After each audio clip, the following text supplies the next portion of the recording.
Okay, hello everyone. This is going to be a bit of a weird video coming from me. If you follow my Doom playthroughs, you should know that at the end of every map pack, I give my impression of said map pack, and if I liked it or not. For Breaking Point, I decided to make a separate video because I have a lot more to say about this than I have for an average Doom map pack. Also, this video was supposed to come out like, I don't know, 2 weeks ago. The reason it took so long to make is because the day that I was supposed to make this video, that I wanted to make this video, Imola dropped, and then my sister had to I had to play House of Ashes because she had to review it, and also because of that I had to delete another video in regards to Soaring Smash, but that's another topic. Well, let's start off this video by saying that this game had some pretty good production value. The cutscenes looked phenomenal. The acting was pretty solid from both the actors and the non-actors, you know, David Croft and Anthony Davidson. The story was interesting. In other words, you could tell that EA's money definitely helped for this one. Okay, somebody might argue that the money would have been better spent in something like bring the classic cars back, if not even adding some more, or bringing back the alternate track layouts, but, you know, that's another topic. Another point I did like were the characters. I really liked the whole dynamic between Casper and Aiden, and I actually like how they gave them some actual personality as well as some pretty decent character development. However, the highlight for me has to be Devin Butler. He's such a pompous asshole, it's amazing. His voice actor did an amazing job at portraying him.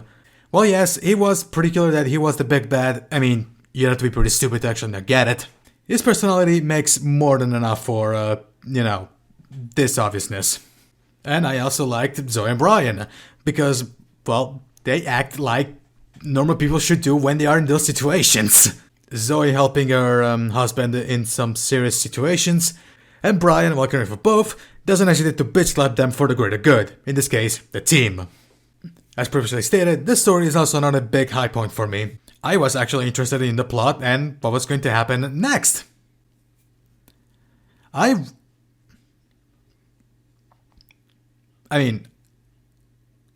was actually interested in the plot and what would happen next. And well, yeah, some may think that it's a bit too cliche. To me, it was gripping enough to keep going.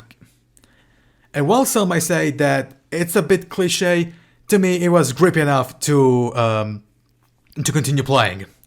It gave me. And while some might find that a bit cringy, and while someone may think the story to be a bit cliched, to me it was grippy enough to continue playing. As for the cons, well, I have only one big problem with the whole thing. The characters were not explored enough. I would have loved the story to delve into the characters' past a lot more.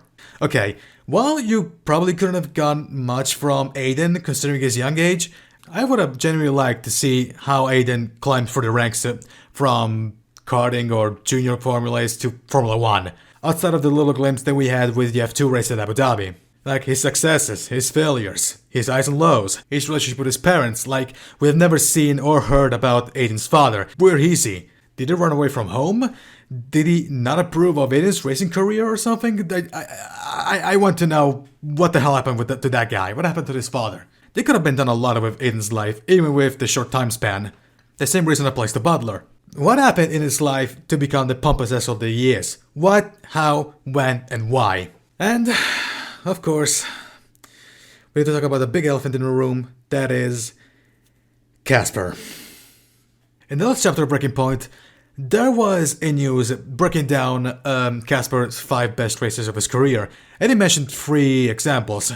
It was Brazil 2016, Japan 2008, and Australia 2002. If you're a longtime Formula 1 fan, you may have noticed that there's a little difference between the Formula 1 in 2002 and Formula 1 now. I would have loved to see Casper react to the changing world around him. There are so many examples coming out of my head that it's not even funny.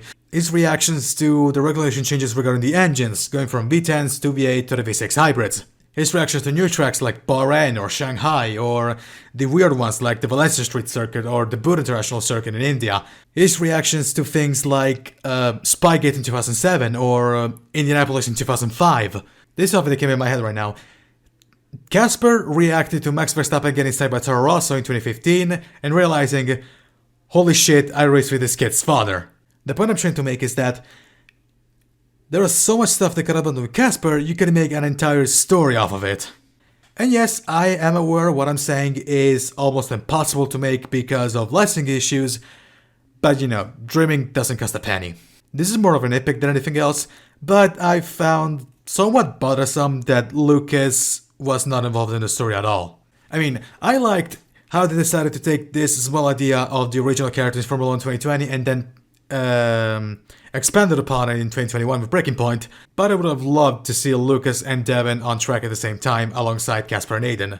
And I'm guessing the reason why they went the way they did with Lucas was either because they didn't want to fill the grave with too many original characters, or they had no idea how to write them into the story, which are pretty justifiable reasons, don't get me wrong, but still, I would have loved to see Lucas and Devin alongside Casper and Aiden. Now, to make it very short, this story has a lot of potential. And I honestly cannot wait to see what they can come up with next year's game. Although I'm pretty sure they're probably gonna either not care about it or not give it as much attention because of the new regulations coming in 2022 and of course making the new cars comes first, as well as making the new truck in Miami. Now with that out of the way, let's talk about some future projects, shall we? In December, I'm finally going to start career mode. However, it's actually going to be driver career mode rather than my team. The reason behind it is because I suck at managing stuff, so yeah, driver career mode it is. And of course, when Jeddah and the F2 cars will drop in November, I'll make that video as well. As for other projects outside of Formula 1, I'm going to start a new playthrough on Wednesday. Which game, you might ask?